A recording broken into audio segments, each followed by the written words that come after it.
तेज बारिश में भी भाजपा के रमेश गंगवार के काफिले का नहीं टूटा हौसला। गर्म जोशी के साथ मुस्लिम बहु क्षेत्र टहा प्यारी नवादा में हुआ जोरदार स्वागत। टिमटिमाती बारिश में भी रमेश के समर्थकों में दिखा जोश। भारी मात्रा में पहुंचे रमेश गंगवार को सुनने के लिए क्षेत्रीय लोग। रमेश गंगवार की जिंदाबाद के नारों से गूंज उठा पूरा गांव। रमेश गंगवार के इस काफिले को देखकर राजनीतिक खेमों में मची खलबली। जी हां, जिला बरेली के नवाबगंज दलेल नगर गांव के रहने वाले वरिष्ठ समाज सेवी रमेश गंगवार भाजपा टिकट से उम्मीदवारी की ताल ठोक रहे हैं। आपको बता दें, रमेश गंगवार एक ऐसी शख्सियत हैं जिन्होंने कई बार गरीब कन्याओं की शादियां कराकर चर्चाओं में आए, तो कहीं धर्मस्थल के लिए जगह देकर लोगों के दिलों में अपना एक आला मुकाम बनाया।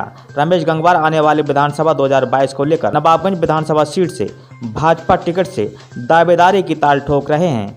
आज टिमटिमाती बारिश में जब रमेश गंगवार का काफिला मुस्लिम बहुल क्षेत्र टहा प्यारी नवादा में पहुंचा, तो रमेश गंगवार जिंदाबाद के नारों से गूंज उठा पूरा गांव। जैसे ही रमेश गंगवार का काफिला मंच तक पहुंचा, उसी दौरान रमेश गंगवार के गले में हार डालकर उनका जोरदार स्वागत किया गया। मोइनुद्दीन बाबूजी ने सर पर पगड़ी बांधकर दस्तारबंदी की। आपको बताते चलें, इससे पूर्व में भी रमेश गंगवार का एक काफिला बिलाग भतपुरा की ओर रवाना हुआ था, जिसमें बताया जाता है और चर्चाएं थीं, ऐसी भीड़ और ऐसा काफिला पहले कभी नहीं देखने को मिला। आज वही मिसाल टहा प्यारी नवादा गांव में कायम कर दी, जहां बारिश के दौरान भी रमेश काफिले का जोरदार स्वागत हुआ और उनके समर्थकों में भारी उत्साह दिखा। इससे साबित होता है, चाहे भाजपा का टिकट जिसके खाते में जाए, मगर रमेश गंगवार टिकट बंटने से पहले चौंका देने वाला रिजल्ट हाईकमान के सामने पेश कर सकते हैं।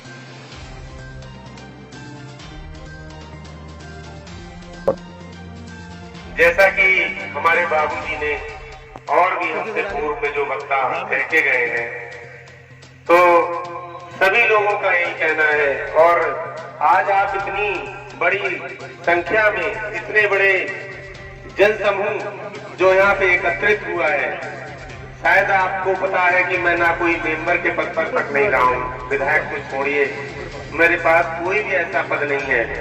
लेकिन आप लोग जो यहाँ एकत्रित हुए हैं मुझे सुनने के लिए, जो आपने ये अपना कीमती समय निकाला है, तो निश्चित कुछ लोग ये कहते हैं कि लोग बहुत एहसान फरामोश होते हैं, लेकिन मैं ये कह सकता हूँ, कसम खा के ये कह सकता हूँ कि लोग आज भी ऐसे जिन्हें एक गिलास पानी पिला दो वो आपको खून देने के लिए तैयार रहते हैं, और कोई आप लोग यहाँ बैठे हुए हैं। और लोगों ने बहुत आप लोगों के आने के लिए रोकने की कोशिश की, कोई चौराहे पे बैठे हुए, कोई इस गांव में बैठ गए आके, लेकिन आप लोग नहीं रुके, क्योंकि आप लोगों को ये पता है कि हमारा सच्चा हमदर्द कौन है, हमारा मसीहा गरीबों का कौन है, और हमारा बुजुर्गों की इज्जत करने वाला कौन है। इसलिए आप लोग इतनी बारिश में, इतना लोगों के रोकने के बावजूद भी, इतनी आप लोगों के पैरों में बेड़ियां डालने के बावजूद भी आप लोग नहीं रुके, और आप अपने गरीबों के मसीहा को देखने के लिए आप आज इस पंडाल में सारी बेड़ियां तोड़ के एकत्रित हो गए, यहाँ पे आके बैठ गए। इसके लिए भी मैं आपका बहुत बहुत तहे दिल से शुक्रिया अदा करता हूँ। और साथियों, कुछ लोग अपने बाप के नाम से पहचाने जाते हैं, कुछ लोग अपने दादा के नाम से पहचाने जाते हैं, लेकिन आपके सामने ये बेटा, आपका भाई, ये बेटा खड़ा हुआ है जिसके नाम से इसके बाप की पहचान होती है। तो साथियों, निश्चित आपको यकीन है, ये निश्चित आपको ये भरोसा है कि जिस दिन मैंने रमेश गंगवार को विधायक बनाया, तो इस नवाबगंज की पहचान भी रमेश गंगवार के नाम से होगी। क्योंकि हम लोग कभी हमने किसी से झूठा वादा नहीं किया कि हम आपको फला दिन आना, आपको हम ये कर देंगे। हमने जो किया है, जो आप लोगों के साथ हमेशा पिछले 6-7 सालों से जो आप लोगों के लिए करते चले आए हैं, आपने हमारे किए हुए को, उन्हीं चीजों को मानते हुए, चाहे हिंदू हो चाहे मुस्लिम भाई हो, सभी लोगों ने इन्हीं चीजों को मानते हुए आज आप लोगों ने नवाबगंज में एक ऐसा व्यक्ति, ऐसा अपना मसीहा खड़ा कर दिया राजनीति में, जो हर व्यक्ति उसके चारों तरफ घूम रहा है और हर व्यक्ति ये कहने को मजबूर हो गया है कि इस बार अगर चुनाव होगा तो रमेश गंगवार से होगा।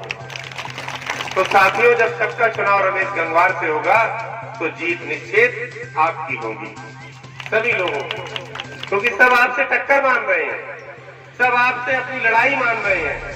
तो जब सब आपसे अपनी टक्कर जिससे होती है, जिससे अपनी लड़ाई मानते हैं, तो जीत निश्चित उसी की होती है। और जिस तरह ये लोग इस तरह से आपको 25 साल 30 साल से आप लोगों को गुमराह करते चले आ रहे हैं, मैं तो मुस्लिम भाइयों से कहता हूं कि यहाँ कुर्मी बिरादरी के बाद सबसे बड़ी तादाद में हमारे मुस्लिम भाई रहते हैं। सभी का वोट लेने के समय इनके पैर पकड़ लिए, इनको झूठे वादे कर दिए, सब कुछ करने के बाद जब विधायक बनने के बाद सिर्फ एक ही बात कहते हैं, आप लोगों ने हमें वोट ही कहां दिया, हम तो वोट, हमें आप लोगों ने वोट ही नहीं दिया। और इसीलिए हमारे मुस्लिम समाज की इतनी अपेक्षा होती है कि कोई एक मुस्लिम समाज का ऐसा व्यक्ति नवाबगंज तहसील में नहीं बनाया जाता है राजनीतिक रूप से, जो जाके अपने गांव के 10 लोगों को थाने से छुटा लाए। आपको क्या हमेशा ये वोट के लिए पूछते हैं? क्या आपको अपना वोट बैंक मानते हैं? लेकिन साथियों, ये रमेश गंगवार एक ऐसी मिसाल बन गया है इस जिले में, जिसमें शायद इस भाजपा के झंडे को लेके शायद किसी विधानसभा में इतने मुस्लिम भाई साथ नहीं चलते होंगे जितने मुस्लिम भाई रमेश गंगवार के साथ चलते हैं। क्यों चलते हैं? कभी आपने सोचा? ये इसलिए चलते हैं कि इन्होंने रमेश गंगवार ने अपनी चौखट में कभी इन्हें ये भेदभाव इनके साथ नहीं होने दिया, कभी इनको ये महसूस नहीं होने दिया कि हम मुस्लिम हैं इसलिए हम बाहर बैठे हुए हैं और जो लोग इनके बिरादरी के वो अंदर कमरे में बैठे हुए हैं। लेकिन साथियों, हम लोग कभी बिरादरीवाद में, कभी जातिवाद में हम कभी भरोसा नहीं करते। आज हमारी कंपनी, जो हमारी फर्म चल रही है, शायद उस कंपनी में जितने हिंदू लोग नहीं होंगे उससे ज्यादा हमारे मुस्लिम भाई काम कर रहे हैं उस कंपनी के अंदर, और सारी कंपनी का दारोमदार उन्हीं मुस्लिम भाइयों के ऊपर है। मैं यहाँ घूम रहा हूँ, वो ऑफिस में रात दिन अपनी कलम चलाए पड़े हैं, शायद वहाँ जो हिंदू भाई हैं वो घड़ी देखते हैं 5 बजे कब जाऊं, और जब मेरे वहाँ मुस्लिम भाई जितने लोग काम कर रहे हैं वो काम को देखते हैं, वो समय कभी नहीं देखते हैं कि रात के चाहे 10 बज रहे चाहे 12 बज रहे।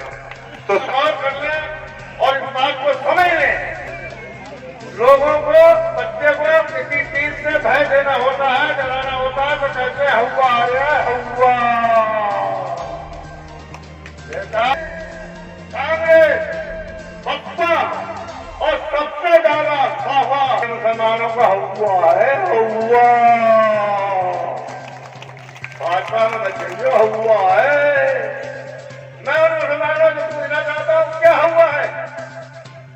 मुझे जवाब दे। अगर मैं इसके माध्यम से ना दे तो अदालत में देना उन्हें समझाऊं। हुआ क्या है? अरे भाजपा ने तो तेरा व्यवहार क्या करा आज तक मुसलमानों के साथ, नाम बताते ऐसा भाजपा गवर्नमेंट में आया, इससे पहले किसी गवर्नमेंट ने नहीं दिया। तो हिंदू को भी उसने क्या था, काश्मीर के लिए मुस्लिम को भी उसने क्या था। अगर सिलेंडर बटे गरीब महिलाओं को पूछा हुआ है या क्या करा है? अगर मैं ज्यादा नहीं बोलना चाहता, आज तक नहीं करेंगे हिंदू मुस्लिम, और कहा हिंदू मुस्लिम झगड़े होते हैं तो ऐसी होती है, आग लगती है,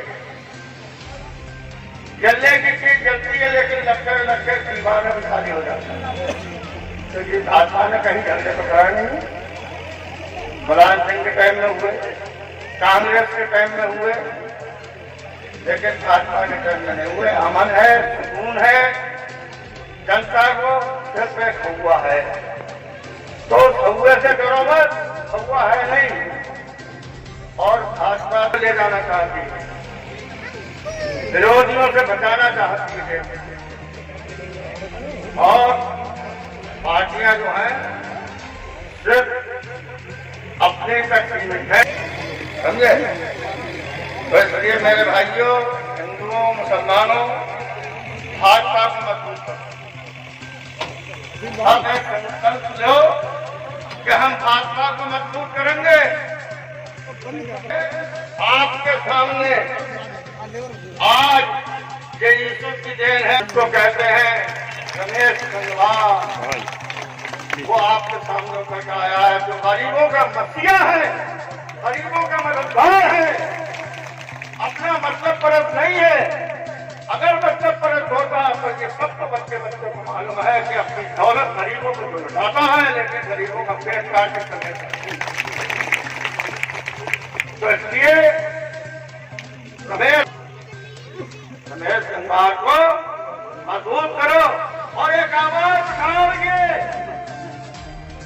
कि यहाँ का भाजपा का टिकट जो है वो रमेश गंगवार हम लोग हर जगह की आवाज उठाओ देता भाजपा का टिकट जो है वो सरकार को मिलना चाहिए। ये मेजर पूछते हैं, इन लोगों को न मिलना चाहिए। और फिर रमेश को मजबूत करके भारी मतों से जिताए हम आप, तो हमारी बात है। मैं अपनी बात को नहीं बंद करता और बोलने वाले हैं। जय हिंद, जय भारत।